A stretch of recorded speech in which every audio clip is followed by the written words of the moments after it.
Bueno, buenas a todos, un placer conocerlos y la verdad es que hay un montón de cosas para charlar. De todas formas, me gustaría quizás armar una charla interactiva o por lo menos en preguntas. Al final, conocerlos un poco ustedes también y recibir feedback y armar un poco comunidad sobre este tema que me parece que nos atraviesa a todos los arquitectos y proveedores de servicios. Pero bueno, me imagino que si están en este curso, alguna vez sintieron que terminaron una obra y que quizás no saben a dónde fue a parar toda la plata que supuestamente habían ganado. Yo siempre pienso como en el punto de desesperación en el cual asumís que te vas a quedar sin plata, pero estás a la mitad de la obra y tenés el compromiso de cumplir y de terminar, o de terminar la obra o de terminar la entrega de una documentación. Y ahí aparece quizás el meme de John Travolta saliendo de la billetera que dice, ¿a dónde se fue todo el dinero que gané, todo este dinero que se estaba movilizando? Así que en ese sentido, la idea es enmarcar esto en algún punto en toda la primera etapa de un proyecto, de una obra, que es toda la parte de diseño creativo, y en un marco de confianza y de confidencialidad también. Me gustaría saber si a alguien le pasó, le sucedió esta situación. Me gustaría escuchar quizás uno o dos testimonios.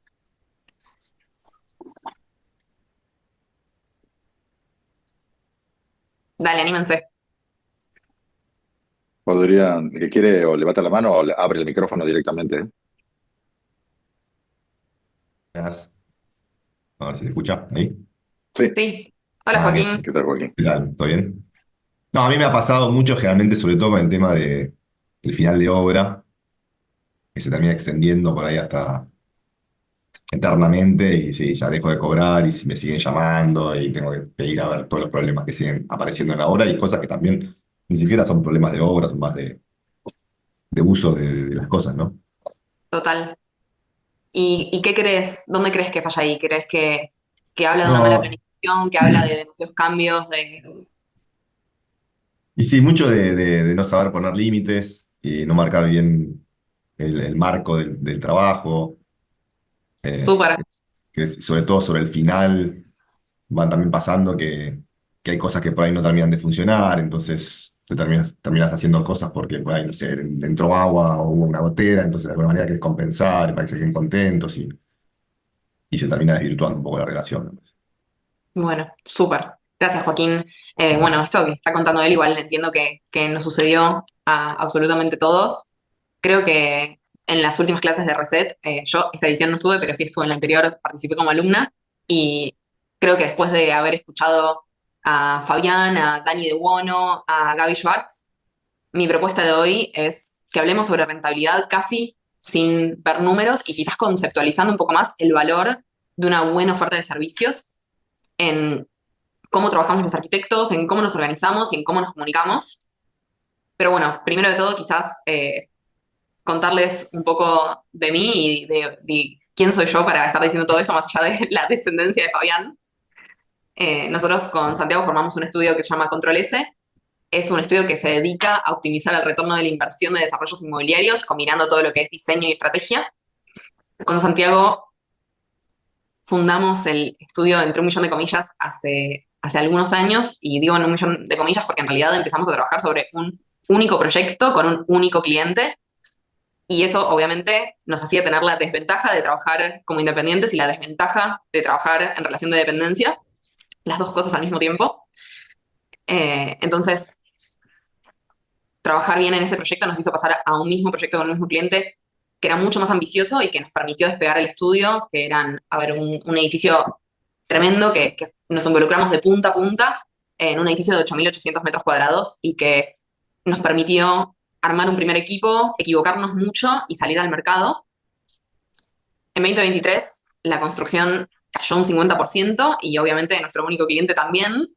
Así que fue un momento de un golpe muy duro para nosotros que al revés de, o bueno, paradójicamente nos sirvió muchísimo para entender que en realidad nuestro estudio de arquitectura era una empresa de arquitectura, y salto a hoy, 2 años más tarde, tenemos un equipo que tiene 9 integrantes que llevamos adelante 7 horas en simultáneo, que representan más de 25.000 metros cuadrados de diseño y documentación ejecutiva con 6 clientes distintos. Nos pasaron un montón de cosas que que seguramente nos pasan a todos, que es perder el control del proyecto, no llegar con los tiempos, terminar fundidos después de una obra. Y a partir de estas situaciones empezamos a pensar, ¿y si en vez de diseñar edificios, diseñamos también el servicio que estamos brindando?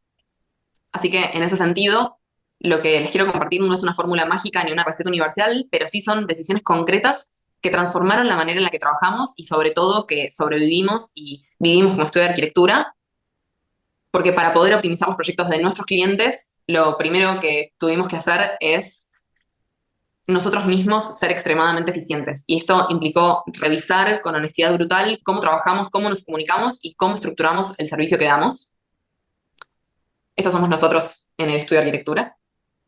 Así que contexto histórico y situación actual, que es que muchísimos estudios de arquitectura trabajan con márgenes de rentabilidad bajísimos, sobreviviendo cerca del punto de equilibrio constantemente.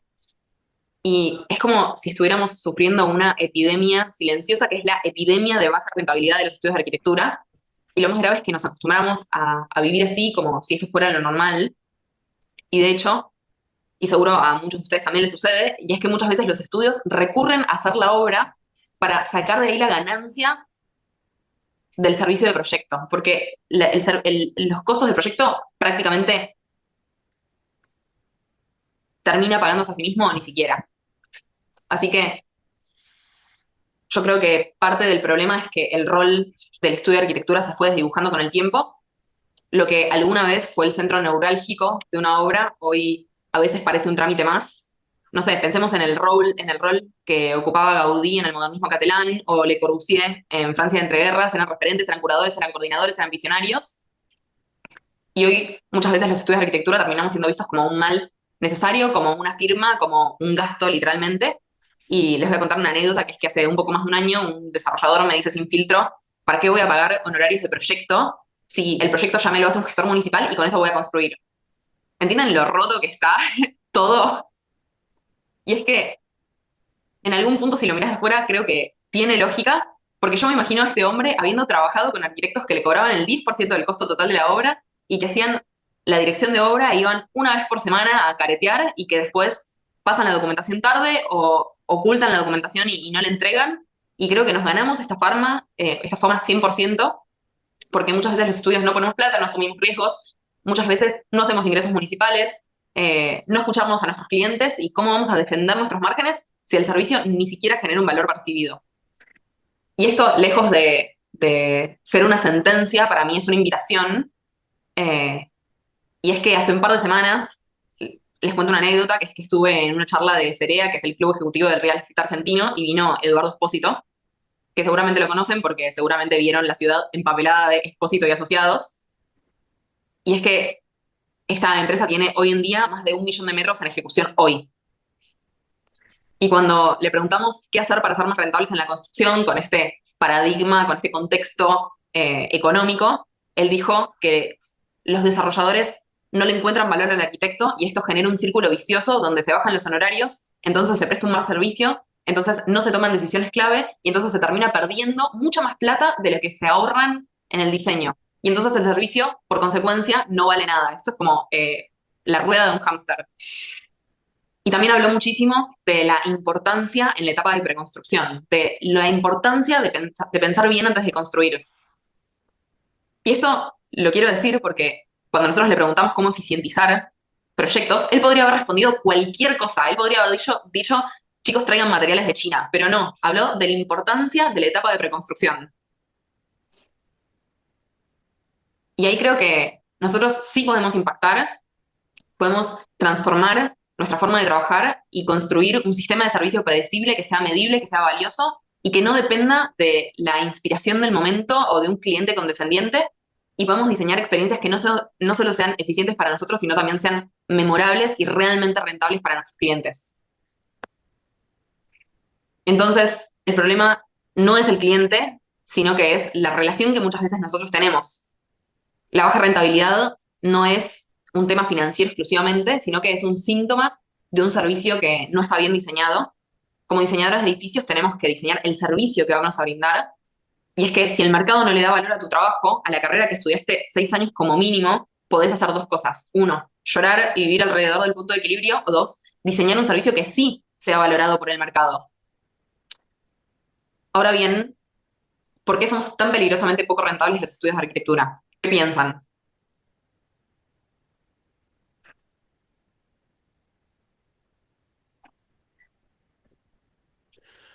Me parece, Hola, Mauro, buenas tardes. hola Mauro Mauro, un Ramos, placer. igualmente. Tenemos como varios virus metidos en los estudios. Uno es el tiempo de desarrollo del proyecto, el tiempo de desarrollo de la obra, la aparición de una mala documentación que después redunda en exceso ¿cómo es? De adicionales muchas veces, cambios permanentes porque nos dimos cuenta tarde y porque no estamos en la obra. Yo estoy ejecutando en este momento una obra en Roca y ya tendríamos que estar terminando y hoy me llega una variante nueva de el estudio de arquitectura de la baranda que ya la tenía ejecutada. Ellos no la controlaron, nosotros hicimos lo que vimos lo que estaba proyectado y hoy tengo que salir a ver si cambio o no cambio la baranda. O sea, esas cuestiones terminan rompiendo muchas veces la relación con el cliente y nos desacreditan a nosotros como profesionales. Entonces, Buenísimo, el trabajo que tenemos que hacer como proyecto ejecutivo y la relación con la obra tiene que ser totalmente distinta. buenísimo. Muchas gracias. De Me nada. encantó. ¿Alguien más quiere decir algo? Yo quisiera aportar algo. Muchas veces, dependiendo el cliente que se tiene enfrente, eh, hay que ser como cuidadoso o especialmente atento a setear las expectativas que tiene el cliente. Eh, que no es lo mismo un proyecto licitatorio que un proyecto ejecutivo, que un anteproyecto. Son como, y de ahí se va desprendiendo como todo este malestar, porque ya desde el vamos no estamos parados en el mismo escalón. Entonces, setear las expectativas desde el inicio y también como brindar este apoyo a ese cliente que tal vez no tenga el lenguaje técnico suficiente para darse cuenta por sí solo si este plan es un anteproyecto o un ejecutivo, en esa comunicación y en esa honestidad también ya empezás como desde un lugar mejor. Después todo lo que va sucediendo a lo largo del proyecto, los cambios, las indecisiones de parte del cliente, lo que tarda el cliente en responder, en decidir, en cambiar sobre la marcha, bueno, la infinidad de cosas que suceden antes de empezar a demoler, eh, deben partir de una base de seteo de expectativas para que ambas partes puedan estar lo más conformes posibles en esa relación y no se desgaste y no termine quedando esto como, no, bueno, le digo, hago lo del municipal y ya está, lo otro no me sirve. Como que pareciera que fuera una mentira todo lo otro. Y tiene mucho valor cuando está bien aplicado y llega en el momento adecuado. Total. Bueno, me gusta mucho lo que dijeron ambos. Gracias, Cami. Yo creo que, aunque quizás resulte sorprendente, la verdad es que ambos lo dijeron y es que hay un componente humano enorme y muchas veces mantenemos relaciones con nuestros clientes que terminan siendo disfuncionales. En ese sentido, estos Delfina, son ¿te los puedo hacer síntomas. un comentario? O sea, por lo Sí, menos obvio. acá, que es Mauricio te habla, de Uruguay. Eh, nosotros que somos un mercado bastante chico, también porque veo que siempre hablamos desde el arquitecto poniendo los límites hacia el cliente y creo que también, juntando lo que dijo Mauro con lo que dijo Camila, también tenemos que tener las expectativas nosotros bien claras, porque muchas veces el arquitecto se enamora del proyecto y en realidad el cambio no viene por el cliente, viene el cambio por el arquitecto que quiere que la obra quede mejor, más linda, reducir otras cosas que no fueron previamente diseñadas. Y entiendo de que muchas veces es ese ego, entre comillas, que también las expectativas me parece que tienen que quedar claras para ambas partes. Y creo que tenemos que arrancar por nosotros, o sea, haciendo media culpa. Sí, estoy 100% de acuerdo. De hecho, vamos a ver algunas estrategias sobre ese tema, pero estoy completamente de acuerdo con lo que decís. Pero bueno, los síntomas de que un servicio es poco rentable, y justamente como en relación a esto, me parece que hay algo de, de que no se trata de echar las culpas afuera, sino de revisar lo que nosotros estamos haciendo y lo que nosotros estamos comunicando. Muchas veces no existen límites claros o hay muy pocos. Por ejemplo, un cambio de proyecto en el medio de la obra, ya sea de la parte que sea. Después, por otro lado, relaciones que pareciera que el cliente nos está ayudando a nosotros o relaciones con una jerarquía inversa en las que perdemos el control del servicio. Una relación de Te jerarquía hago una muy observación, real. Delfina. Buenas Dale. noches, Cristian. En el punto 1 ponés falta de límites claros. ¿No deberíamos arrancar por falta de especificaciones claras más que los límites? Primero especificar lo que vamos a hacer y después pautar el límite hasta dónde llegamos y hasta dónde no. Sí, creo que se trata de ambas cosas. Sí, definitivamente. Capaz Me que más tomaría claro límites poner como, los límites con un alcance, esto es lo que te proveo, y ahí me parece que ya quedan establecidos los límites. Es casi paralelo, pero me parece más que límite sería especificación. sí, creo que son palabras bastante similares en algún punto. Creo que también se trata de lo que decía Cami, que también es el punto 3, que se trata de las expectativas no gestionadas. Pero bueno, por ejemplo, cuando hablamos de todo lo que es la jerarquía invertida, muchas veces viene un cliente con un buen terreno, con buena plata o con una buena zanahoria y automáticamente se nos invierte la jerarquía de trabajo y pareciera muchas veces que los arquitectos terminamos a merced del cliente, que igual yo entiendo que acá hay muchos constructores que lo padecen del otro lado y me parece que o sea, hay una relación disfuncional en la cual tenemos que trabajar enormemente ambas partes. Y que creo que se trata de fijar las expectativas desde el principio, de tener una comunicación clara, donde no dejamos cosas sin decir, donde no tenemos una comunicación ambigua o tácita, y que todo esto se tiene que gestionar antes de poner un solo ladrillo en el terreno. En ese sentido, la funcionalidad de la relación se mide por la efectividad del servicio, porque lo único que nos une a nosotros con nuestros clientes es la experiencia que transitan y el valor real que se le da en este transcurso.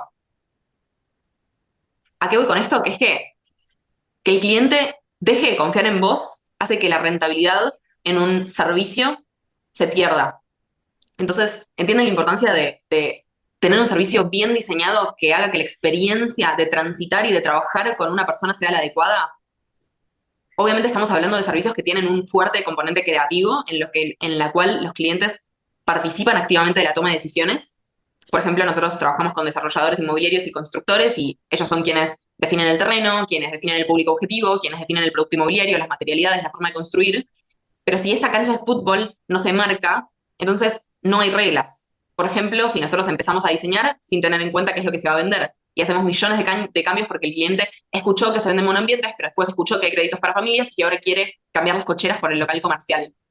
Entonces, es es un servicio que la naturaleza es que el rol participativo de muchísimos actores sea muy grande y tenemos que aprender a controlar y a ser directores de orquesta para no estar trabajando innecesariamente ni tirando plata nuestra, ni tirando plata de nuestros clientes y desgastando una relación en una etapa que realmente es embrionaria del proyecto, porque si lo vamos a construir, por lo menos tenemos 12, 24, 36 meses por delante.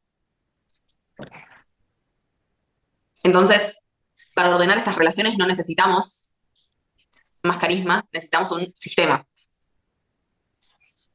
Y diseñar el servicio significa algo muy concreto, que es entender las fases que tiene, qué decisiones se toman en cada una, quién tiene que intervenir, cuándo y qué pasa si no se hace. En ese sentido, vamos a empezar por RIVA, que seguramente Fabián lo nombró en las clases anteriores. ¿Es así? Perfecto. Que es una guía Sí, sí. clarísima para justamente esto. RIVA propone dividir el proceso en fases, desde la estrategia inicial hasta el uso, con objetivos, con entregables y con decisiones claves en cada etapa. En general, en la facultad nos enseñan a hacer el 2, que es el diseño conceptual. En los estudios te enseñan a hacer el 3. Y en las constructoras el 4 y el 5. Y ahí yo creo que hay un error muy grande, porque el fin de una etapa tiene que ser el input real de la siguiente. Y no tenemos que avanzar solo porque hay que avanzar y porque estamos apurados, sino porque las decisiones necesarias ya están tomadas. Como dijo Gaby, paro y corrijo. No avanzo y después tengo que deshacer. Entonces, por ejemplo, no empezamos a hacer un anteproyecto si todavía no cerramos el mix de unidades. Porque cada cambio de unidad implica actualizar núcleos, actualizar circulaciones, actualizar planillas. Y esta decisión se debería tomar antes de poner una sola línea del terreno. ¿Qué tipo de producto queremos hacer? Tampoco diseñamos un tendido eléctrico si no tenemos la mensura final del terreno. Porque si después llega la mensura y el edificio o el terreno es 50 centímetros más chico, hay que mover tableros, hay que mover pilares, hay que mover las acometidas y el costo del retrabajo es altísimo, mucho más alto que si no lo hubiésemos hecho nunca. El otro día alguien compartió en nuestras redes una frase que me gustó, que lo hicieron en un comentario que decía, nunca hay tiempo para hacerlo bien, pero siempre hay tiempo para hacerlo 2 veces. Y esto es lo que pasa por querer avanzar rápido, por saltearnos pasos, por creer que estamos ganando tiempo y en realidad estamos sembrando problemas. Y ahí es donde aparece BIM, no como herramienta Revit, sino en su concepto más profundo y esencial, que dice que es una metodología que ordena personas primero, procesos y herramientas, siendo las personas lo más esencial y lo más importante de esta metodología.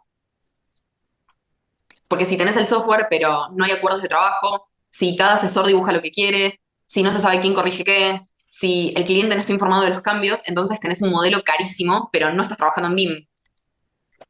Y BIM te obliga a poner sobre la mesa cómo vamos a trabajar juntos, con qué entregables, en qué momentos, con qué reglas de revisión, con qué definiciones se puede avanzar y con cuáles no se puede avanzar. Y en ese sentido, BIM es la cultura de trabajo colaborativa. Y esto obviamente aplica también al cliente, porque justamente muchas veces pensamos que el cliente es un obstáculo en el proceso, es el que interrumpe, es el que no entiende, pero en realidad es la persona más impactada por las decisiones que tomamos. Y si no está integrado, el proceso entero se debilita. Entonces, implementar BIM en serio no es hacer un modelo 3D, sino que es tener una lógica de trabajo donde el equipo sabe qué es lo que está haciendo cada uno, los errores se detectan antes y celebramos el error porque no va a volver a suceder, las decisiones quedan registradas y trazables, y todos los cambios obviamente tienen trazabilidad. Y en ese sentido creo que si queremos trabajar mejor, también tenemos que pensar distinto. Y piensen que estamos hablando de BIM, pero no estamos hablando de modelo, ni de familias, ni de view templates, estamos hablando de un paradigma completamente humano.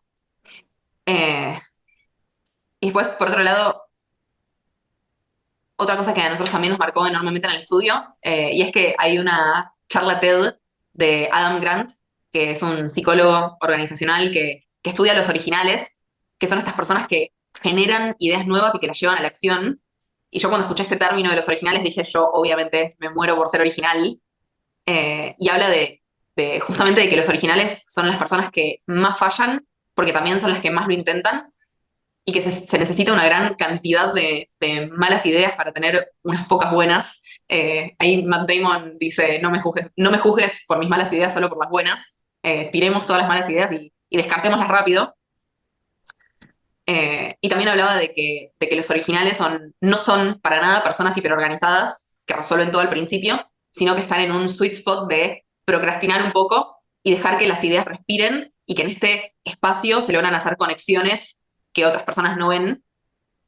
Y yo que soy hiperorganizada dije, bueno, me voy a obligar a procrastinar un poco. Y empecé a pensar qué es lo que tenemos que mirar afuera de la arquitectura para traer nuevas ideas. ¿Y qué pasa, por ejemplo, si miramos al mundo del software? Que para mí el mundo del software tiene una particularidad y es que tuvo un boom hace 15 años, que yo creo que la arquitectura todavía no llegamos ahí en términos tecnológicos, y que hoy en día tenemos la oportunidad de pedirles consejo a los precursores, a los precursores del software y empezar nosotros hoy como empezaron como empezaron en el mundo del software hace 15 años y seguirles los pasos que los llevaron al éxito a empresas que, que fueron muy exitosas. Y ahí surgió, adentro del estudio, la idea de traer la metodología Agile a la arquitectura, no para copiarla tal cual, sino para usar la lógica de trabajar en sprints, de tener tareas claras, de medir lo entregado, de iterar rápido, de detectar cuellos de botella. Y cuando pensamos distinto, creo que también esto nos lleva a diseñar distinto y de repensar incluso nuestros propios servicios. Y de vuelta, como creo que hay algo de que no tenemos que reinventar nada nuevo, sino que tenemos que adaptar lo que ya funciona en otros rubros y tener el coraje de implementarlo. Y por último, que me parece también enormemente importante, es pensar en el servicio como producto. Un producto que sea repetible, que sea escalable, que sea valioso, porque muchas veces los arquitectos quizás no tenemos claro ni siquiera cómo es nuestro propio proceso de trabajo. Y todo lo que acabamos de ver es posible solamente si entendemos la importancia de que el servicio sea un servicio predecible y repetible y escalable y un producto empaquetado en el cual el servicio tiene que ser un sistema en sí mismo y no puede ser que todo el tiempo estemos reinventando la rueda. Un estudio de arquitectura no puede tener 3 casas en barrios privados, una casa de 100 metros cuadrados, una casa de 800, un edificio de 866, una nave industrial y una remodelación. Porque no sos bueno en nada, sos todista. Y hay que entender el servicio que estamos brindando y no se trata solamente de un posicionamiento de marketing, sino de un servicio que efectivamente dé resultados, que el cliente tiene que saber que hacerlo con vos es literalmente una inversión. Y les voy a compartir un ejemplo que me sucedió hoy, que es que se acerca a nuestras oficinas un desarrollador que había trabajado con un estudio de arquitectura con el que quizás no funcionó, que se la pasó comprando adicionales de hierro, que el estudio de arquitectura entregaba tarde los planos y que no se podía salir a cotizar. Bueno, nada, etcétera, etcétera. Creo que nada nuevo bajo el sol. Conocerán todos esta historia. Y cuando lo llevo al área de producción y nuestro equipo le empieza a contar qué es lo que estamos haciendo, el desarrollador nos dijo como, wow, todo lo que ustedes están nombrando me pasa, están entendiendo mi dolor y todo lo que me pasó en la obra anterior es todo lo que ustedes me están nombrando, cómo lo podemos solucionar. Y creo que para mí justamente ese es el valor de que todos nuestros clientes se parezcan y de tener una solución que se aplique a todos. Luis, ¿vos querés hablar o te silencio? Eh,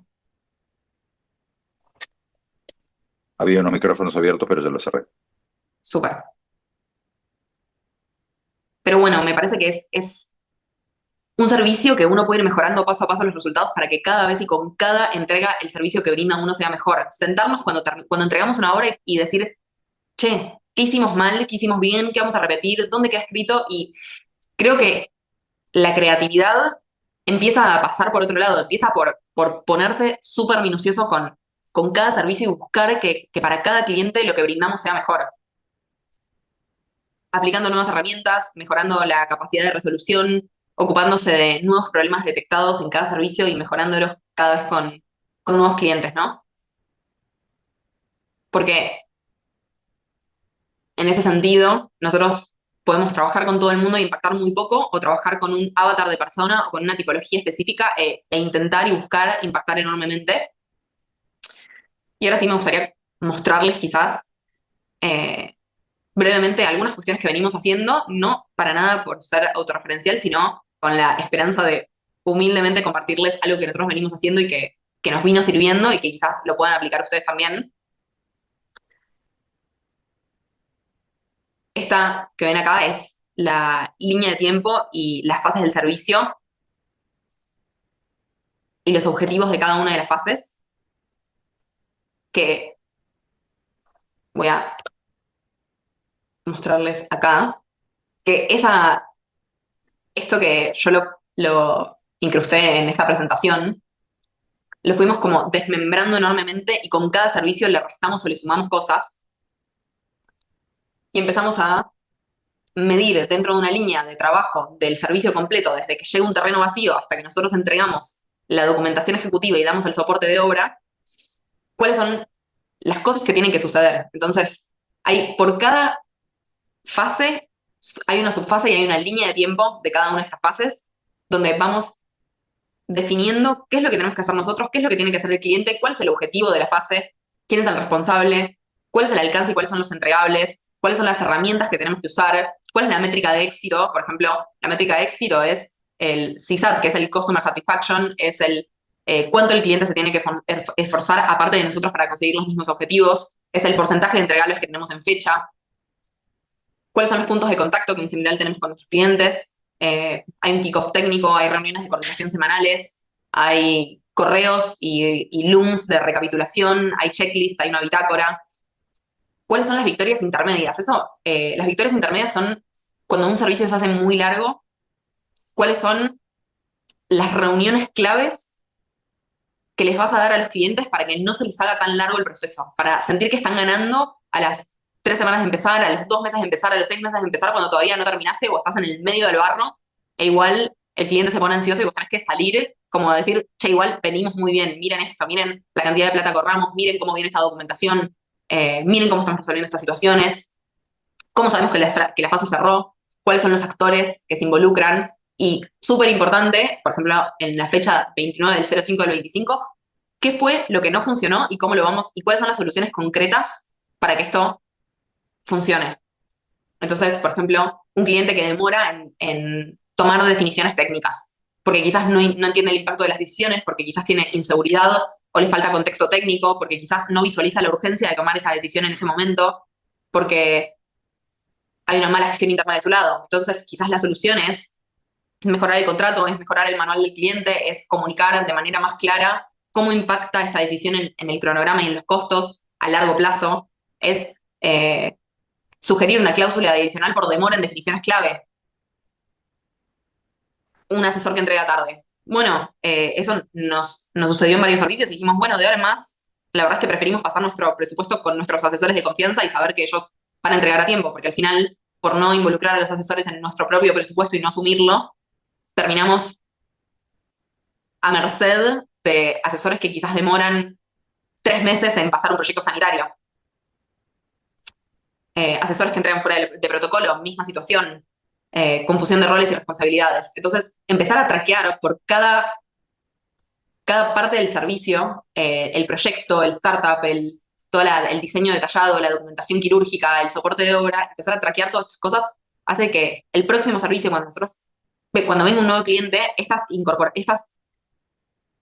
fricciones o fallas o confusiones o cuestiones que no pudimos comunicar de la mejor manera ya van a estar mejor comunicadas. Y creo que de esto se empieza a tratar la creatividad, de diseñar un sistema de servicio.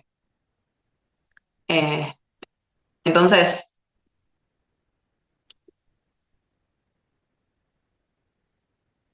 y de volcar todo esto a un Gantt que siempre va a ser igual, porque siempre vamos a tener una primera fase de startup con una primera charla con un cliente donde siempre le vamos a decir lo mismo. Entonces, ¿por qué no tenemos un guión de primera charla? ¿Por qué no tenemos un template de una primera presentación? ¿Por qué no podemos empezar a medir la cantidad de horas que nos lleva a hacer esto? Porque en general un simple lote más o menos nos va a llevar el mismo tiempo, un doble lote nos va a llevar el mismo tiempo.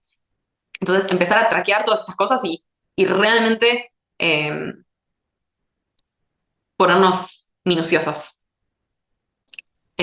Nosotros terminamos Le- volcando toda esta información.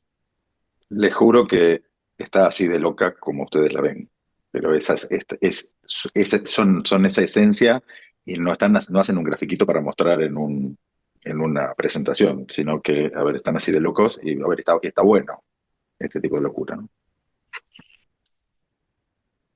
Yo creo que, a ver, obviamente es locura y es obsesión, pero también creo que estamos en el rubro de la construcción, que es un rubro muy informal, y que cuando vas a industrias como el software, esto lo hacen y lo dan por sentado. Entonces, como que siento que hay un montón de cosas que podemos aprender de otras industrias. No sé, hace un tiempo hicimos una cotización para un laboratorio. La cantidad de restricciones que tienen los laboratorios y obvio que tienen restricciones, pero son cosas que nosotros no nos sentamos ni a pensarlas y que cambian el paradigma de la rentabilidad.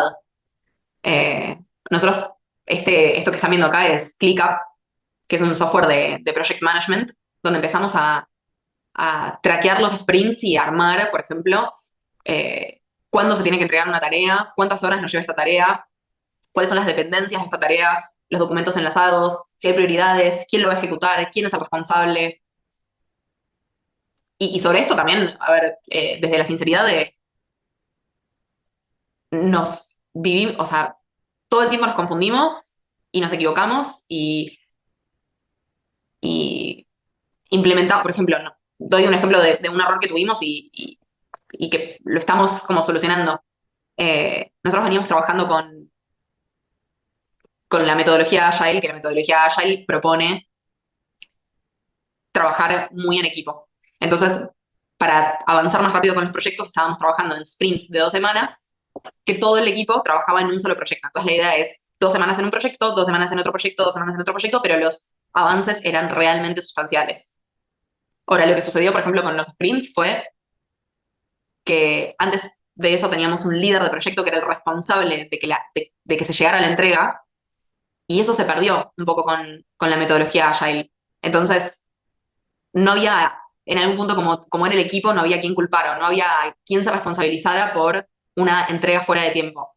Bueno, entonces tuvimos que decir, no, tenemos que volver eso para atrás o tenemos que designar un sprint owner que arme la planificación de las próximas 2 semanas y que en algún punto alguien sienta la responsabilidad de no llegar o de planificar o de, por ejemplo, si viene Santi, mi socio, y dice, tenemos que agregar esto a la entrega, que se pueda decir, no, porque no vamos a llegar, porque no alcanzan la cantidad de horas. Delfina, quieren saber cómo se llama el software, claramente si lo puedes escribir o algo así. El software que nosotros usamos se llama ClickUp, pero yo quizás recomiendo, la verdad es que estuvimos hablando con un montón de personas y que usan Notion, que también puede funcionar y es bastante similar. Es como Asana, es como Monday, y todos estos softwares tienen la misma esencia. Eh, y bueno, y también a partir de el sistema de servicio predecible nos empezaron a llegar un montón de documentaciones para presupuestar y nos empezamos a dar cuenta que nos llegaban proyectos que perdían metros cuadrados y que no estaban completamente optimizados. Y al principio lo hacíamos quizás sin darnos cuenta del valor que tenía y empezamos a darnos cuenta que en pequeñas modificaciones en proyectos lográbamos aumentar la rentabilidad enormemente. Entonces les quería quizás mostrar algunos ejemplos del escaneo de rentabilidad, que es un sistema, es un servicio que lo van a entender muy rápidamente y que esto, la única razón por la cual nosotros pudimos darle valor al escaneo de rentabilidad fue por hacerlo 150 veces. Entonces, por ejemplo, nos llega el proyecto de la izquierda, donde estamos viendo una planta de un lote simple, donde el núcleo tiene 29,2 metros cuadrados. Nosotros haciendo pequeñas modificaciones, es decir, lo único que estamos haciendo es enfrentar la salida de la escalera con la salida del ascensor, pasábamos a ganar 3 metros cuadrados más por planta, por 12 pisos. Entonces, 3 por piso, por 12 pisos son 36 metros cuadrados. ¡Wow! Un monoambiente, casi un dos ambientes. Por $2.500 terminaban siendo $90.000 que ahora tenía el anteproyecto.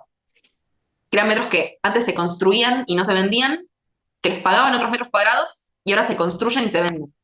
Y la verdad es que $90.000, si vos lo querés tener de ganancia, me parece que está buenísimo, pero también sirve para darle más valor al emprendimiento, para hacer una mejor cocina, para hacer una mejor fachada, para, no sé, ahora disponés de $90.000 que antes no disponías, para comprarle una bicicleta a cada usuario y que los usuarios estén eternamente agradecidos.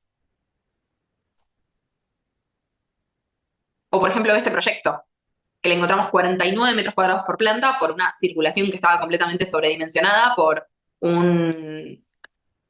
una sala de basura que estaba completamente sobredimensionada. 49 metros por planta por 6 pisos por $2.500 al metro son $735.000. Que antes el emprendimiento no tenía y ahora lo tiene. Y ahí puse, no hay trampa, esto se puede hacer. Porque es real, porque cumpliendo las normativas podíamos agregarle dos ambientes más a cada planta. Y esto nos llevó a armar una página web del escaneo de rentabilidad, donde tenemos un simulador de rentabilidad donde decimos, bueno, si encontramos 23 metros cuadrados por planta a $2.300 al metro, te calcula cuál es la rentabilidad del edificio. Y para mí lo más importante de todo esto es el dashboard de resultados, donde le cargamos 54 escaneos de rentabilidad. En el 72%, en 39, mejoramos el producto inmobiliario, no solamente ganamos metros cuadrados a merced del usuario final, sino que al revés, como mejoramos también el producto. Y en un simple lote, en Perdóname, promedio, Delfina, ¿a qué te referís con mejorar el producto y cómo lo medís? obviamente tiene cierta subjetividad, y es una cuestión bastante de diseño, pero por ejemplo, generar ventilación cruzada en las unidades, que el acceso no sea por un pasillo, sino que se acceda y ya directamente se vea la ventana, hacer una habitación más grande, más metros lineales de espacio de guardado, un placar de recepción, básicamente distintas estrategias que el usuario al final valora. Pero bueno, la cuestión es que en un simple lote, en promedio de 30 escaneos, ganamos 32 metros cuadrados en 6,8 pisos. En un doble lote y en esquina, 100 metros cuadrados en un promedio de 8 pisos, basado en 15 escaneos. Y en lotes especiales, en un promedio de 13 pisos, ganamos 202 metros cuadrados. Y todo esto, o sea, toda esta locura, yo quizás hace un año jamás hubiese pensado en que acaso iba a ser una página web de un escaneo de rentabilidad. Pero bueno, me parece que quizás, Inclusive este servicio lo convirtieron en un ingreso adicional de dinero, ustedes, ¿no? Porque al principio lo estaban haciendo gratis, pero ahora cómo lo sí, comercializan a esto, ¿cómo? al principio lo hacíamos gratis, pero nos damos cuenta que la gente no se lo tomaba en serio. Vieron que hay algo como medio paradójico ahí. Que la gente decía, no, esto tiene que ser mentira, tipo, no, como no lo estoy pagando, tiene que ser mentira, no se debe poder hacer. Eh, y empezamos a escalar el producto y hoy en día lo estamos vendiendo a $1.000 el escaneo, la gente lo paga y esto nos sirvió para tener un colchón de ingresos que fuera constante, que nos hiciera estar un poco más tranquilos a todos y que hoy en día creo que al final se trata de un win-win porque realmente es una muy buena inversión pagar $1.000 y encontrar un buen ambiente en tu lote simple, ¿no? Y si no lo encontrás, Les devolvemos la plata. Garantía concreta. buenísimo. Y bueno, después quizás un último ejemplo del trabajo que estuvimos haciendo fue que nos dimos cuenta que a muchos desarrolladores, a muchos clientes, tenían ciertos problemas con todo lo que era certificados de avance de obra. Así que empezamos a armar este tipo de certificados en Power BI, que lo que hace es un modelo interactivo donde nosotros, en este caso, por ejemplo, estamos viendo cada uno de los elementos estructurales por planta y viendo el total de volumen de hormigón que se necesita, ¿no? Y esto no solamente sirve para hacer la compra y pedir bien los camiones, sino también para hacer el certificado de avance. Entonces, por ejemplo, sabemos que una vez que se hormigona P05 corresponde al 5,64, ni más ni menos, total de hormigón de la obra. Y más allá de eso, también creo que acá tengo un ejemplo con mampostería. Perdón, pero lo que quiero decir es una cosa. Esto no es un dibujito puesto, alguien que hace un cálculo a mano, lo pinta y lo pone. Lo que hicieron ellos es, generaron con Power BI un proceso que monitorea al modelo BIM, que se hace siempre de una manera. Entonces, siempre que le pones este Power BI mirando al nuevo modelo BIM, se regenera solo. O sea, es la última vez que hicieron el Power BI para que esto haga, porque ahora lo funciona como si fuera un par de anteojos que ve de esa manera de colorcitos cualquier proyecto que se le ponga adelante. Pero esto proviene de una estandarización, de lo cual vamos a hablar la vez que viene, que vamos a abarcar el tema BIM no como herramienta, sino el tema BIM como proceso, que lo vamos a ver el lunes que viene. Y para que entiendan la clase que viene. Y la otra clase, que es la última, vamos a traer a un experto en el tema de software de presupuesto de una de las herramientas, de Presto, y cómo ellos hacen para vincular todo lo que es la parte de presupuestación y seguimiento de obra a un modelo, siempre y cuando esté también bajo protocolo, ¿no? Porque todo lo que empezamos a hablar de este tipo de cosas, del BIM, del 4D, el 5D y esas cosas, es cierto y es mentira a la vez, dependiendo de si está en protocolo o no, digamos, ¿no? Ya iremos viendo. Pero lo que les digo es que esto no es que se les ocurrió hacer un dibujito y alguien lo pinta cada vez que viene un proyecto, sino que se generó una herramienta que mira un proyecto y simplemente se lo refleja con esos colores lo que le está pasando a un proyecto determinado.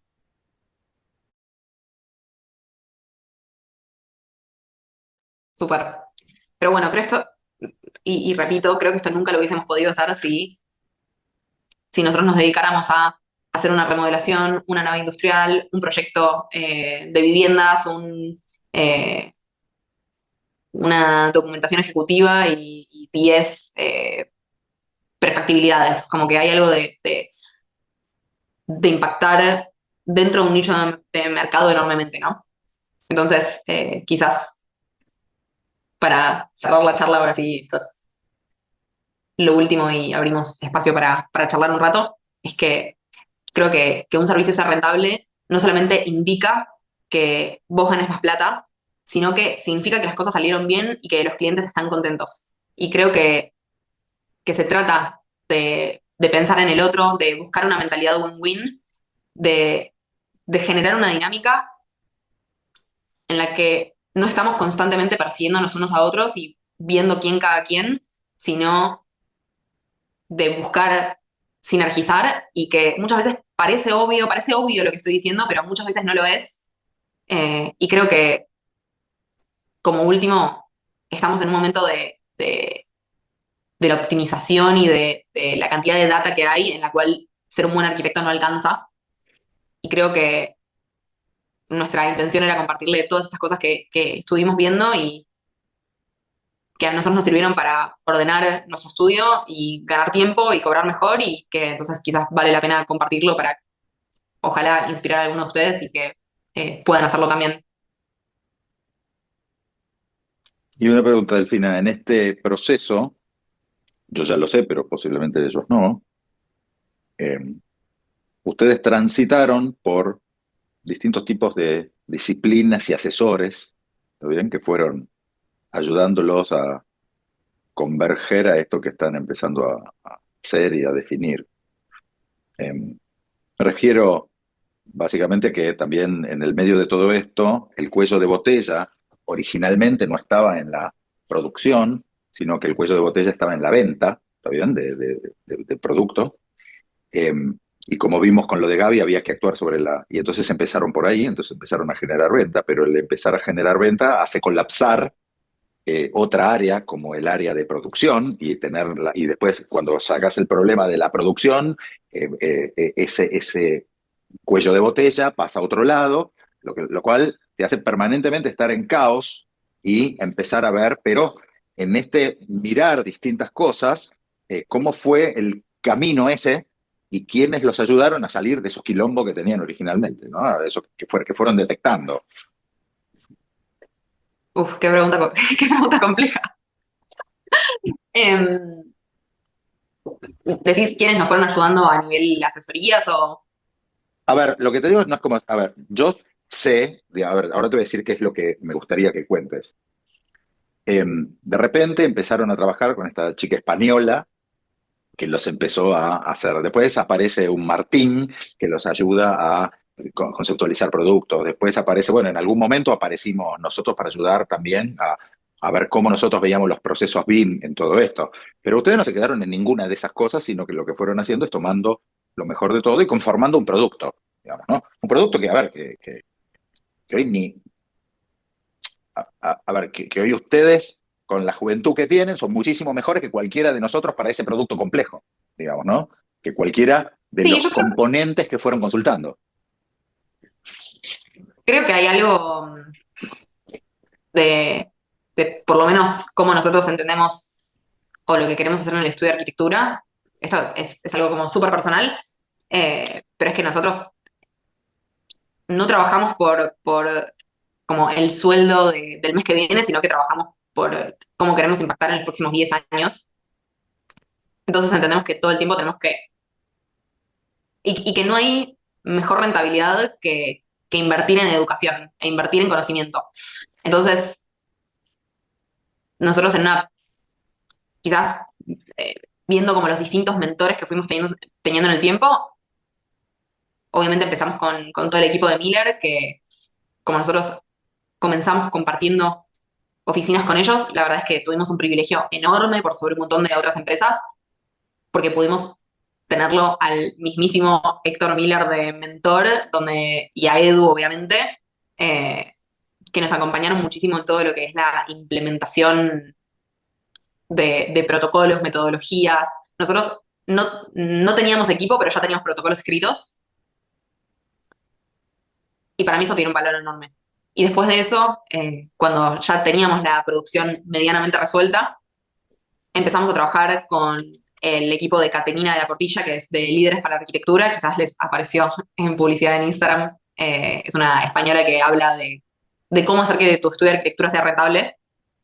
Y ella nos acompañó muchísimo a definir el servicio, como definir la oferta, eh, y a armar como unos primeros sistemas de marketing y ventas, ¿no? Como justo ayer vi un video de Paulina Cocina, que decía, uno toca 50 puertas y se abre una, y dijo como, esta estadística es real, y yo realmente creo esto, o sea, lo creo en profundidad, que es que si uno quiere tener muchos clientes, tiene que salir a buscarlos, y que tiene que tocar 100 puertas para que se abra una. Yo lo llamo la escalera de los 100 nos, que es que tenés que escuchar 100 nos para un sí. Y eso saca un montón de presión, ¿no? Con respecto a lo que uno espera de los clientes. Y, y después, a medida que lo fuimos haciendo mucho más específicos, fuimos buscando acompañamiento. Martín, por ejemplo, nos acompaña hoy en día en todo lo. Martín se dedica a todo lo que es oferta y contenido pago, eh, Gabriel de Antuara nos está acompañando exclusivamente en cierre de ventas. Entonces, él viene a las reuniones de venta con nosotros y nos da feedback sobre eso. Y creo que es empezar a ponerse muy minucioso. Es entender que una reunión de venta no es una reunión donde tomamos café, sino que tiene una estructura clara, que siempre es igual, que se dicen las mismas cosas, que se busca un mismo objetivo, y que no es casualidad cerrar una venta, sino que es un esfuerzo extra. Carlos Abransky, ¿en dónde lo engancharon? ¿Para hacer qué?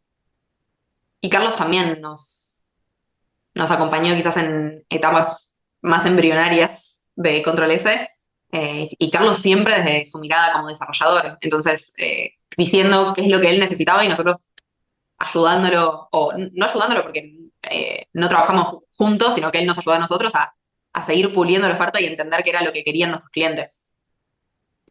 Pero hay un personaje además que es como una especie de ídolo de Control S, ¿no? Que yo ni lo conocía, Hormozi, ¿no? A Hormozi. Bueno, y a Hormozi, a los Hormozi ¿Quién lo es pueden Hormozi? seguir ustedes. A ver, porque acá por la oficina de repente aparecen 20 libros de Hormozi que ustedes leen a razón de uno cada 3 días y implementan. ¿Qué es este Hormozi que hace? Hormozi es dueño de una empresa en Las Vegas que nada tiene que ver con arquitectura. Ahora les escribo todo, no se preocupen. Y que él trabaja de enseñar a empresas a escalar sus negocios. Entonces, tiene un podcast que está muy bueno, que se los recomiendo. Pero bueno, creo que se trata un poco de eso, de empezar a ver como cuáles son las herramientas por fuera del mundo de la arquitectura que podemos empezar a implementar para enriquecernos cada vez más, porque yo confío que cada uno de ustedes es experto en el mundo de la arquitectura y que seguramente lo hace muy bien, y creo que quizás en lo que fallamos es como en todo lo de alrededor, en armar todo el colchón para salir a hacer lo que mejor sabemos hacer, que es arquitectura.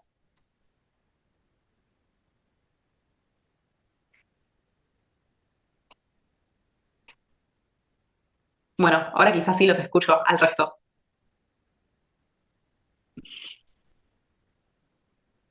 Rudy. ¿Cómo estás, Delfina? Me parece increíble el trabajo y lo minucioso que es su firma y su trabajo como tal de servicio. En ese mismo tenor te quería preguntar, además de sus mentores, ¿cuáles son, como decía Fabián, esos cuellos de botella que encontraban en el camino? Los principales, por decir uno o dos. ¿Y qué herramienta lo ayudó entonces a superar ese cuello de botella y encontrar el siguiente? Depende muchísimo del momento, pero principalmente ventas fue un cuello de botella enorme, porque uno quizás planifica crecer y planifica que queremos ser 20 personas en el estudio, pero si no hay como proyectos que lo ameriten, uno no lo puede hacer. Entonces, creo que salir a buscar leads calificados, porque uno tampoco quiere trabajar con cualquier persona, sino que quiere trabajar con clientes con los que sea un placer trabajar y que la gente valore tu trabajo, donde uno pueda realmente hacer la diferencia también, ¿no? Como poder impactar en la vida del otro de manera positiva. Eh, Así que eso fue como todo un trabajo que creo que nos impacta muchísimo a los proveedores de servicios, en el cual o estamos completamente desbordados por el trabajo que tenemos o no hay trabajo y que dependemos muchísimo del boca en boca. Entonces ahí nosotros salimos a buscar, ahí trabajamos con Caterina de Le por Arch, lo voy a ir escribiendo así lo pueden ir anotando.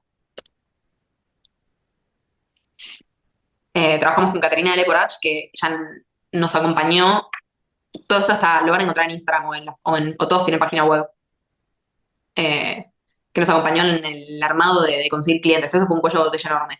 Y una vez teniendo eso estabilizado y ya con una proyección de, bueno, sé cuánto voy a ganar el mes que viene, cuánto voy a ganar en los próximos 3 meses, cuánto voy a ganar en los próximos 6 meses, ahí el cuello de botella obviamente se volvió a la producción, que es como, bueno, vendimos un montón, ahora tenemos que entregar un servicio que sea lo bueno que prometimos que iba a ser. Y ahí nos ayudaron muchísimo el equipo de Miller. Nos ayudó muchísimo el equipo de Miller que armando,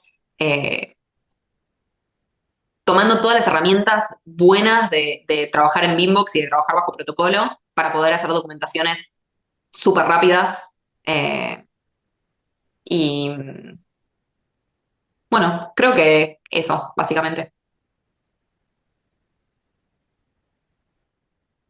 Hay también un conocimiento importante que no solemos tener ni en ingeniería ni en arquitectura, pero menos en arquitectura, que es el conocimiento de como empresario, digamos, ¿no?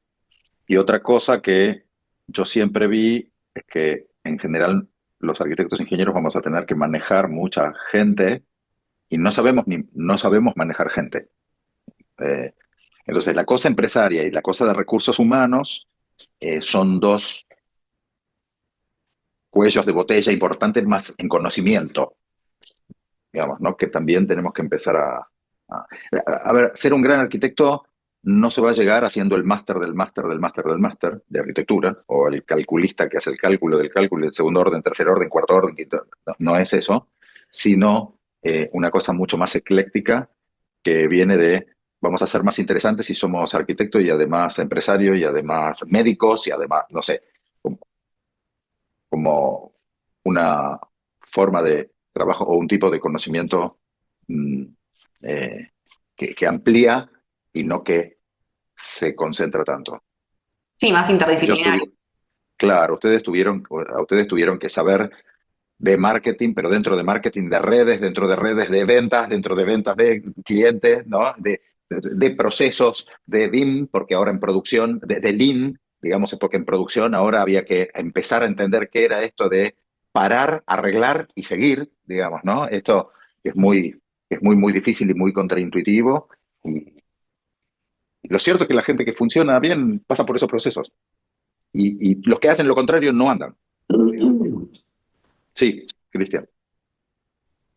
Bueno, Delfina, muchas gracias por la exposición. Me alegro un montón de que puedan tener este desafío por delante. También conozco lo de Líderes para Arquitectura, realmente es una promesa muy grande y un paradigma que nos cambia la cabeza un montón, así que veo un resultado con lo que vos estás contando. Yo hace poco empecé y la verdad que me pone muy contento de ver resultados. Yo te quería Súper. consultar con este tema que estás compartiendo, el tema de los procesos, ¿cómo la IA lo utilizan? ¿Cómo utilizan la inteligencia artificial en los procesos o si tenés alguna experiencia en eso? Porque también me parece un desafío importante, ¿no? De que uno se está metiendo con todo este nuevo paradigma y ver toda esta herramienta, que es un mundo, y nada, mi pregunta es si ya la están utilizando o si tenés algún consejo, una experiencia. Estaría bueno que nos puedas compartir. Súper. A ver, yo soy una persona que tiene doble pantalla y en una pantalla está ChatGPT y hablo todo el día y es mi asesor de absolutamente todo. Si tengo que mandar un mensaje a un cliente para redactarlo mejor o tengo que... ahora doy como otro ejemplo completamente, me van a tildar de obsesiva, pero soy así, que es que yo quería mejorar en las reuniones de venta para tener mejores clientes. Entonces, lo que hice fue grabar todas las reuniones que tuve en un mes y estas reuniones se las tiré a ChatGPT y Para, ¿cuántas? ¿Cuántas? ¿Con qué herramienta lo hiciste? ¿Cómo las bajaste? ¿Y a quién se lo diste?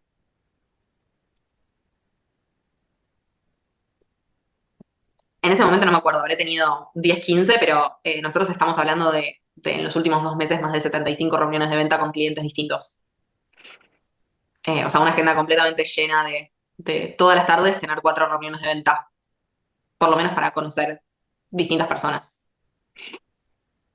¿Con qué lo Eh, grabaste? ¿Con qué las y grabaste? nosotros grabábamos las reuniones con Fathom, que se los escribo acá para que puedan usarlo, Fathom, que eso es gratuito. Les transcribe las reuniones y graba las reuniones y después hacíamos, eh, y después de eso hacíamos, le tirábamos la transcripción a ChatGPT y ChatGPT entendiendo eh, con un ChatGPT que va aprendiendo, ya sabe aconsejar y dice, estos fueron los puntos fuertes de la reunión, acá se te pasó, podrías haber dicho esto, pero a ver, hoy ChatGPT o sea, tiene un conocimiento total, en algún punto te dice como, qué bueno que hiciste este chiste y que el cliente se rió, está buenísimo generar esa conexión, o sea, hace esas devoluciones.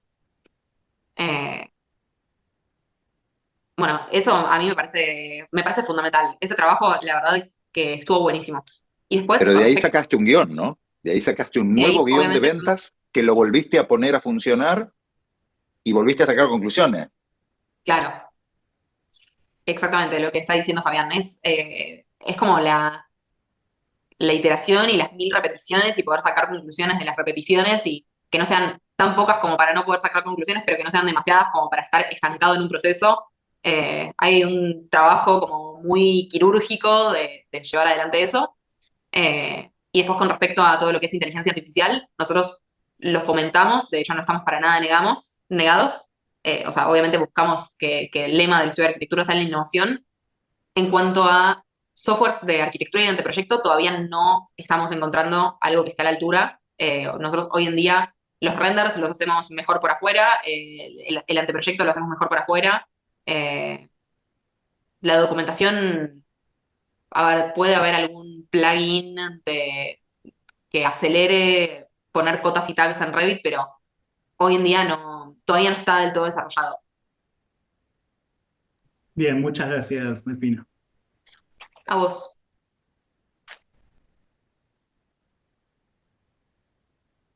Ahora sí, si se me ocurre algo más en el medio, te lo digo. Consulta, Delfina, ustedes están especializados básicamente en edificios. Hace un rato hablabas de plantas industriales, de esto, por lo que veo, hacen todo lo que es referido a edificios. Sí, nosotros nos dedicamos exclusivamente a desarrollos inmobiliarios, enfocándonos en edificios multifamiliares. Perfecto, gracias. De nada.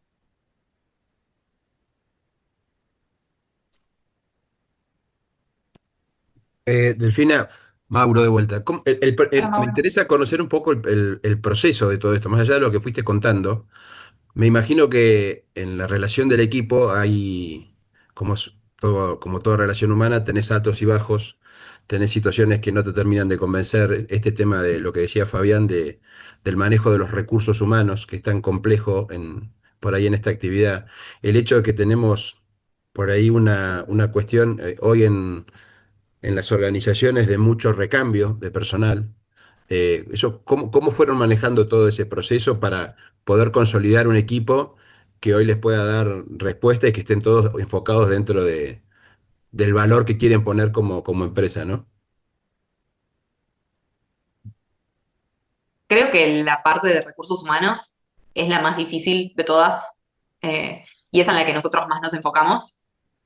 Creo que, a ver, tenemos distintas estrategias. En primer lugar, buscamos constantemente tener mucho feedback sincero de cada una de las personas que está trabajando con nosotros. Es decir, nos tomamos el tiempo de cada 3 meses hacer una reunión uno a uno con cada uno para entender en qué situación estaba, si hay algo que no le gustó, si hay algo que le gustaría cambiar y, y generar un espacio en el cual la gente se sienta cómoda diciéndonos las cosas que no les gustan para poder impactar positivamente. Después, hacemos estas evaluaciones 360 que son autoevaluación, evaluación al líder, evaluación al estudio y evaluación al equipo. Eso lo hacemos de manera sagrada trimestralmente y creo que al equipo le gusta y lo recibe bien. Y después, para mí, algo que es fundamental es que creo que el equipo, como lo es todo, y que vieron que está esta frase de uno es las 5 personas con las que pasa el tiempo, ¿no? Y nosotros tenemos una empresa que es presencial y que estamos todos en la misma oficina, entonces uno tiene que estar al lado de gente que admire constantemente y que si no lo admira, creo que habla más de nosotros como líderes que de ellos como personas. Y yo creo que las veces que algo no funcionó con alguien, siempre se habló de frente, que si una relación no funcionó, a pesar de que era incómodo, tuvimos que saber dejar ir y que de hecho las veces que una relación no funcionó y nos sentamos y lo charlamos y se decidió que quizás esta persona o estas personas no estuvieran más involucradas en el estudio, siempre fue desde un paradigma de lo razonable, como de charlas que ya se habían tenido antes y de quizás como preavisos o de poder hablar las cosas y de la transparencia y la sinceridad absoluta. Obviamente siempre quedan cosas por resolver y obviamente al final del día creo que a mí me gustaría o mi sueño es que nuestro equipo se esté lavando los dientes en su casa y diga, uy, se me ocurrió algo para Control S. O sea, ese es como el sueño de cualquier emprendedor. Eh, Siento que obviamente nadie le pone el esfuerzo y el cariño y las horas que le ponemos Santiago y yo. Ojalá algún día lo podamos lograr. Y la otra cosa que yo vi también es que les tiembla muy poco el pulso, tanto para agrandar el equipo o para achicarlo cuando es necesario.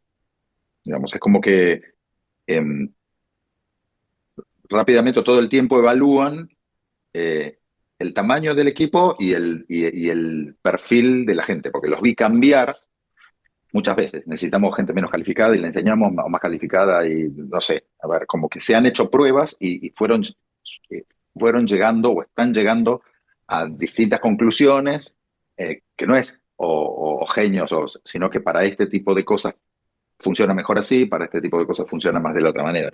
Pero todo bajo una visión de, a ver, ellos son la gente que no entorna los ojos y que tienen siempre una métrica que presentan y que muestran y que con eso toman decisiones.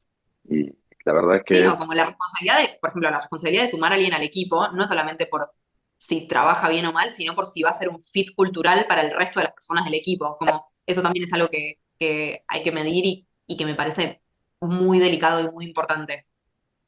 Porque también, si, por ejemplo, un líder de proyectos, que es alguien capacitado, de repente su único rol es estar controlando a una persona que no está capacitada, se vuelve una tarea muy tediosa y que eso hace que a corto plazo o a mediano plazo esta persona empieza a pensar en no estar más en el estudio, como que no se siente desafiada. Martín. Hola, ¿cómo va? Quería consultarte bajo este tema más de recurso humano y del equipo y la flexibilidad del equipo. ¿Bajo qué formato vas contratando para cambiar el personal que está en tu equipo de trabajo, que por ahí dentro de una hora quizás es un poco más sencillo, pero en una oficina de un estudio de arquitectura quizás es un poco más complejo? ¿O cómo lo van manejando? ¿De una manera más colaborativa? No sé, te facturan, son monotributistas y están, los tenés en tus libros, no sé cómo haces para lograr esa Perdón, flexibilidad. Y además ese compromiso con tu emprendimiento. perdón, ¿te puedo pedir que me repitas la pregunta inicial?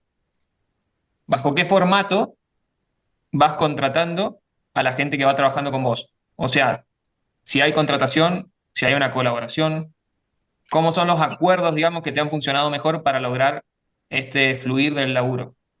A ver, hoy en día son colaboraciones, pero por una cuestión estrictamente económica. A mí me encantaría tener a la gente en relación de dependencia y poder darles un montón de beneficios extra. Pero también lo que estuve viendo, como idea, es que podrían incorporar adentro del equipo gente de los equipos externos de los clientes.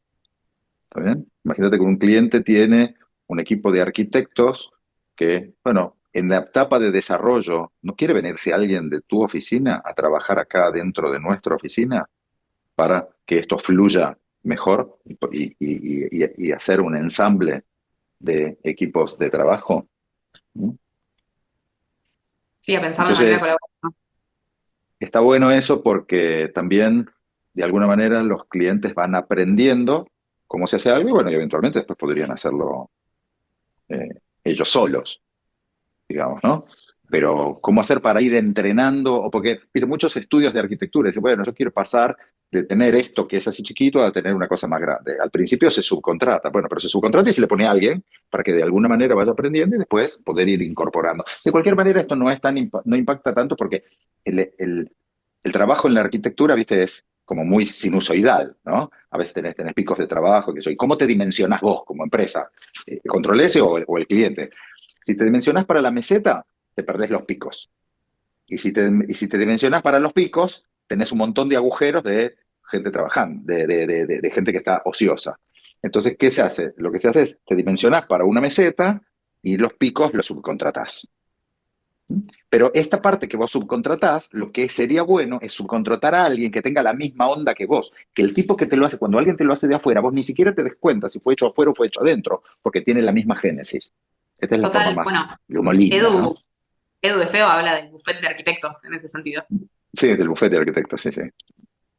como de tener un entorno de personas que hacen trabajos similares y lejos de competir, poder traernos trabajos mutuamente. Los abogados se contratan así, digamos, ¿no? Eso por eso la idea del bufete de arquitectos. Sí, Joaquín. ¿Qué tal?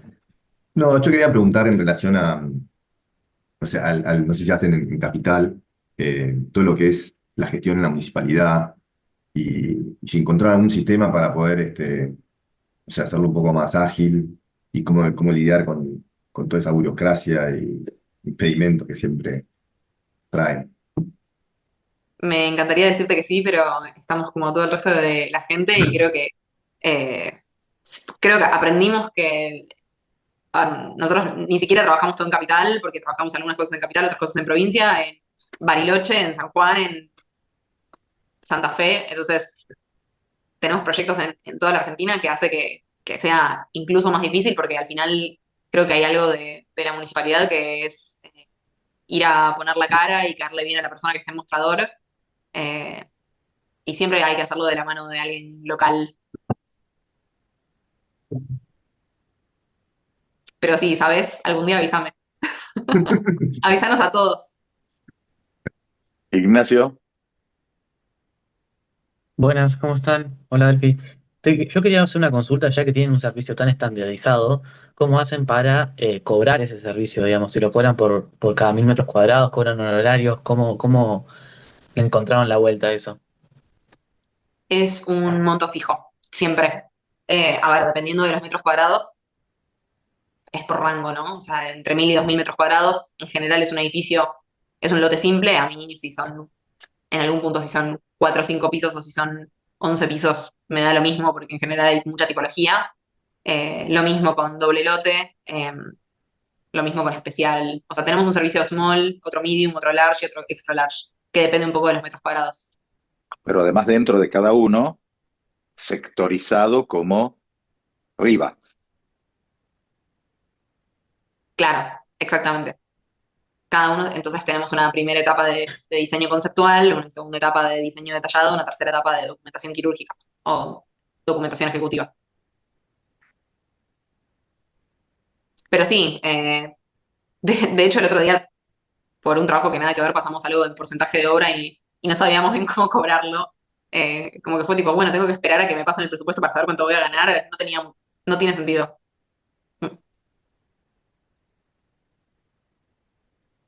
Luis, Hola, Delfina, buenas tardes.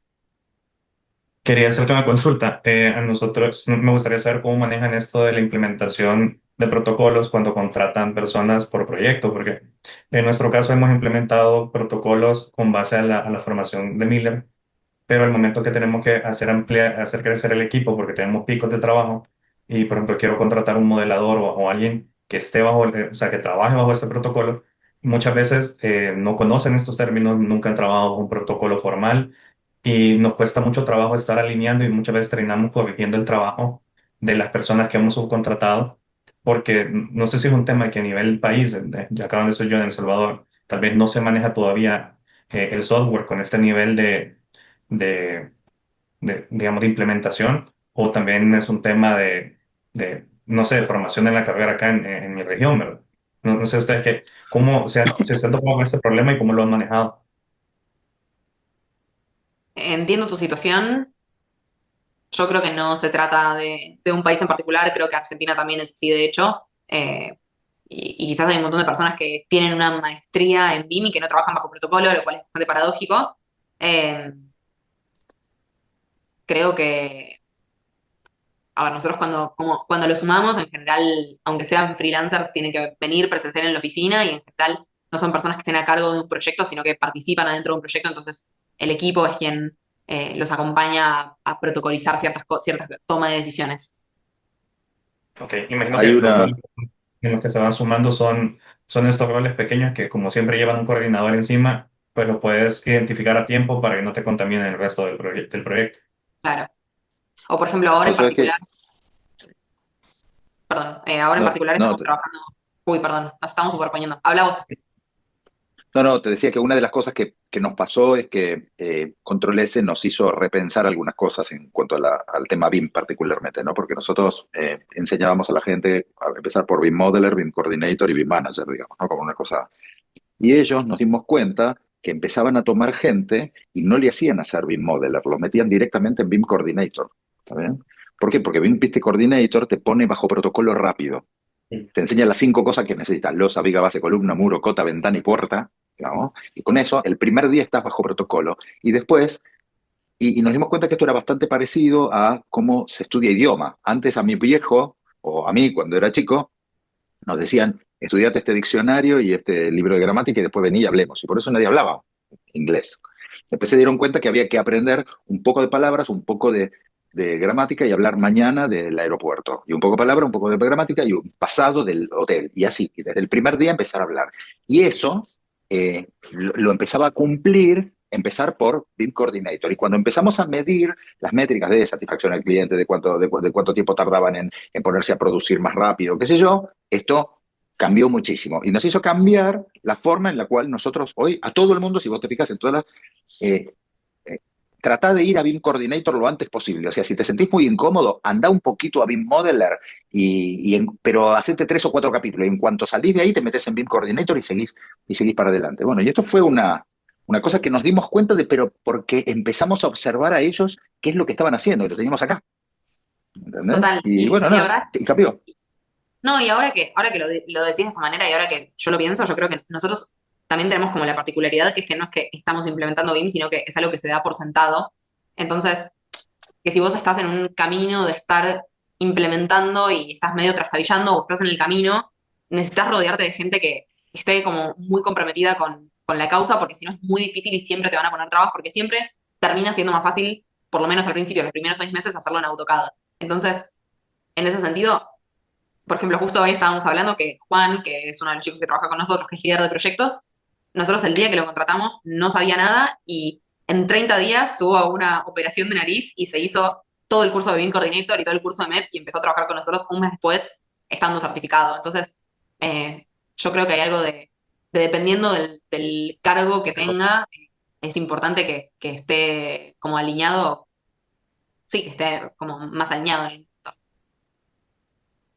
Sí, ¿no? Y creo que es Y, bien importante también que el equipo entero, o sea, por ejemplo, en nuestro caso, que la oficina entera esté alineada bajo el mismo protocolo, bajo el deseo de implementar todo esto, porque sí, a nosotros nos suele suceder que estamos trabajando parte del equipo, pero por ejemplo, la jefatura, cuando nosotros queremos subcontratar a algún modelador que ya está bajo protocolo, no logran dimensionar la diferencia entre trabajar con alguien que modela y que te entrega un plano que sí te sirve para tal vez para pasar con la alcaldía algún plano, algún trámite, pero que para construir no tiene información valiosa, o para poder contabilizar, hacer presupuestos de obra, para dar seguimiento de campo. Entonces, esa información también es como a nosotros nos ha sido bastante difícil internamente hacer que o sea, que las mismas personas que están en la cabeza de la empresa puedan dimensionar el impacto real que va a tener de acá a 6 meses o un año que todos estemos trabajando así. Diego, ¿Qué tal? Buenas noches. Una consulta, un poco de curiosidad también para Delfina. ¿Cuál es la escalabilidad de este trabajo? Es decir, respecto a un grupo de trabajo que de pronto se tiene, ¿hasta cuánto puede rendir, por decirle, en metros cuadrados, sin que se pierda ese nivel de detalle y de control?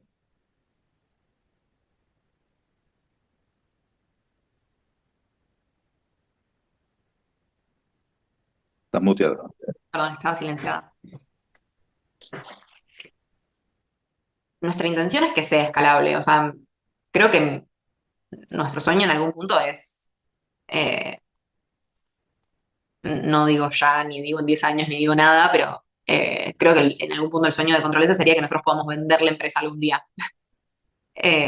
O quizás no venderla, pero que esté lista para que haya otro CEO, que haya otra persona que lo lidere.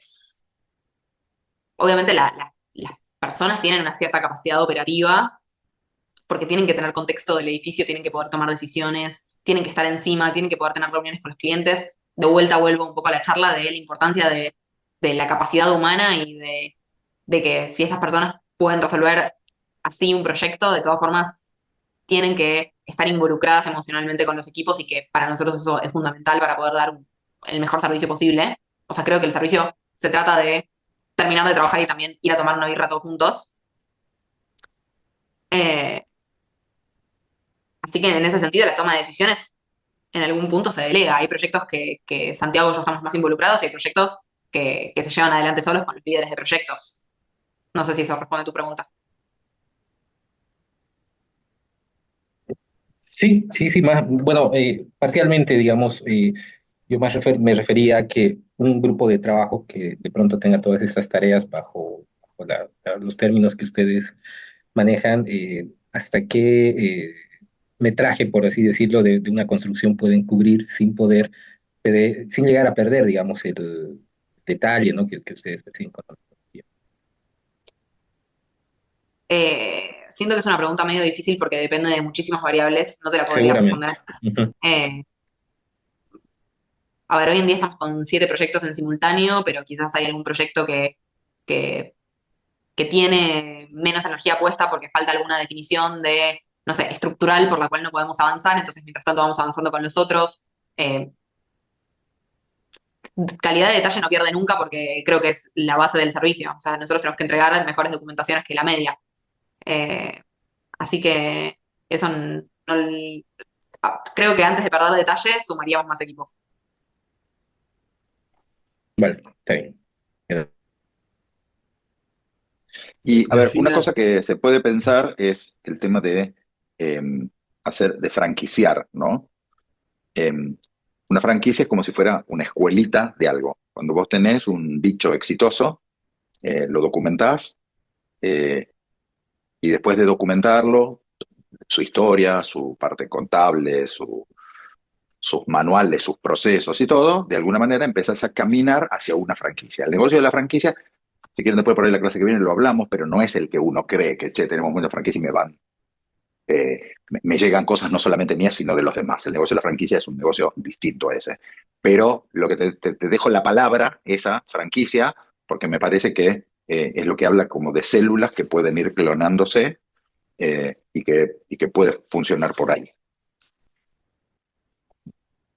Hay cosas que a lo mejor no podrían funcionar en un galpón de 100 metros por 100 metros con 5.000 personas adentro, digamos, ¿no? Me parece que hay como unidades que tienen unas ciertas relaciones de gente de venta, ¿está bien? y que podrían franquiciarse, o a lo mejor podría haber algo que no se delegue, que sea la parte de la captación de cliente y entrega, por ejemplo, y lo que sea franquiciable sea la parte mecánica de, de producción, ¿no? Pero hay que ver en esas cosas, porque si vos delegás la parte de captación de cliente, ese tipo de cosas, te empiezas a volver como esclavo, porque ese tipo puede agarrar y darse vuelta y hacerlo para otro, ¿no? Entonces, ¿qué es lo que te quedas y qué no? Sí. Vos hablás de vender un método, por ejemplo, de cómo va a ser el proceso, digamos. Sí, sí. A ver, imagínate cualquier cosa, ¿no? Vos cuando franquicias no sé, un McDonald's, que no es una franquicia, pero no importa. El tipo te dice cómo se hace la hamburguesa, cómo se pone, cómo son las máquinas, qué sé yo, una persona cada cuánto tiene que haber, qué sé yo. Y eso funciona, ¿está bien? Y entonces eso es lo que vos multiplicás. ¿Está bien? Después si se lo das a otro o lo vendés, es otro tema, digamos, ¿no? Pero tenés una célula que funciona. Después te puedo agregar algo, bueno, un poco como oyente y un poco como cliente de Delphi. Hola, Delphi. Te he visto, qué bueno que estás acá. Un poco, bueno, compartir la experiencia con ellos. Nosotros estamos ya en la etapa final de la primera etapa, digamos, del desarrollo de un edificio de 1.500 metros más o menos en Lanús. Y bueno, un poco nos resultó muy fácil trabajar con ellos. Nosotros somos bastante chiquitos, tenemos una oficina técnica chica, pero bueno, ellos constantemente, tanto Santi como Delphi y Sofi, intercambiamos muchas ideas, siempre están atentos a las sugerencias nuestras, un poco a la experiencia nuestra de lo que decía Delphi con respecto a los trámites municipales y eso en cada región. Y la verdad que fue hasta ahora una experiencia muy buena y bueno, ojalá podamos seguir con la siguiente etapa. Gracias. Y quedó re bien. Bueno, señores, si hay alguna preguntita más y si no, ya cerramos, lo vamos grabando y lo subimos de vuelta. Yo te quería aportar algo. No sé si mañana vamos a hablar de franquicias, pero tenía algo para aportar. ¿Lo puedo aportar ahora o mañana? No sé. Sí, dale. Listo. Nosotros tenemos un par de clientes que justamente trabajan con franquicias. Yo estoy en otro rubro, nada que ver. Al menos no el principal. Y justamente lo que comparten en este sistema de franquicias es que tienen un proceso de automatización de procesos. Necesariamente existen módulos de venta y tiene que ver específicamente una cuestión de autoservicio. Es decir, que el franquiciado tenga este know-how de cómo transmitir el servicio. Que creo que también un poco responde la pregunta que tienen los compañeros sobre la escalabilidad. Que básicamente la escalabilidad se mide en estos tres aspectos: la automatización, quizás la modularidad de sistemas económicos más pequeños, y el autoservicio en el cual la franquicia pueda depender de la casa matriz. Sí, igual te digo, a ver, yo me sorprendí mucho cuando me puse a estudiar el tema de la franquicia porque yo creí que el negocio de, che, yo lo franquicio y me van dando... No, es otro negocio. El modelo económico. Claro, el negocio de la franquicia es hacer una franquicia y venderla, digamos, ¿no? Sí, y inflar la marca. Inflar la marca y venderla. Pero tan importante es esto. Por ejemplo, vos vas a alguien especialista en franquicia y te dicen, bueno, ¿cuánta plata querés tener y cuánto? Y le digo, bueno, dentro de 5 años quiero tener 10 millones de dólares. Listo. Entonces dice, acá 10 millones de dólares, de acá, entonces acá tanto, acá tanto, acá tanto, acá tanto. Entonces se hace como una especie de triángulo. De embudo. ¿Está bien? Claro, de embudo. Entonces, bueno, para eso tenemos que cumplir esto. Bueno, y entonces el embudo tiene que ser así. Entonces acá vamos a poner, no sé, tantas puntos de venta o tantas células, y cada célula va a dar tanta plata, entonces y se hace como la topología de eso. Bueno, ¿y qué quieres meter por allá adentro? Mirá, recién ahí me empiezan a preguntar qué quiero meter por allá adentro. ¿Por qué? Porque si vos tenés en la última capa una cantidad de, como un flujo futuro de fondos, decís, esto se podría vender a tanto. Pero suponete que sea una cafetería. Un punto importantísimo para que la cafetería esa sea tuya y ese tipo no se puede ir con otro, es que el alquiler de ese local esté a tu nombre, franquiciante, y no a nombre de él. Porque si llega a estar a nombre de él se pervierte y se vende de Café Martínez a Habana. Sí, también están los contratos de proveedores, hay un montón de cuestiones adentro. Hay un montón de cosas, digamos, ¿no? Sí. Pero lo que te digo es que, el negocio de la franquicia es súper interesante, pero seguro es muy distinto a lo que uno piensa cuando está desde afuera. digamos, no tiene ¿no? nada que ver con poner un local, sino con la cadena Nada. de procesos de negocio, de logística, de armado, incluso de limpieza, te diría. ¿Y quién es Para el que veas dueño? ¿Y quién es? lo alejado que está. Claro, porque aparte el tipo podría generar su propia provisión, en algún caso, en otro caso la provisión podría ser central, o sea, hay un montón de cosas, pero Es súper interesante, pero no tiene nada que ver súper, con la franquicia. nada, Sí. nada que ver con lo que yo me imaginaba antes de No, no. mirarlo, digamos, pero está Sí, buenísimo, está está buenísimo. buenísimo. Hace poquito hablé con un tipo que hacía un estudio de diseñadores gráficos y me Ujú. comentaban que tenían un proyecto se llama Physical Check, de aptos médicos en el día. Y me Sí, comentaban que mira, lo más difícil era tipo la parte de las habilitaciones. Y yo le recomendaba que si era tan así, que quizás le convenía hacer una franquicia no por el hecho de poner, porque uno tiene la idea de esto, de poner varios locales a nombre de uno, sino la cadena de proveedores y de negocio que hay atrás, que a veces también es por vender habilitaciones comerciales. tal cual. Así que bueno, nada, no es que nos vayamos a No, poner a ver no, franquicias, sí, sí, sí, digamos, sí, sí. ¿no? Pero por lo menos dar una pauta, porque yo creo que es una punta de hilo que aquel que quiere escalar la franquicia Sí, es un camino a evaluar, seguro, sí, seguro. en aquel que quiere escalar. Señores, un gusto, nos vemos en estos días y les vuelvo a mandar cosas. Chao, seguimos Luego. charlando por el chat. Nos Chao, vemos. gracias, Adiós. profe. Chao, gracias Delphi, genia. Chao, Delphi. Chao, Gracias Delphi. a todos. Gracias por su tiempo. Gracias.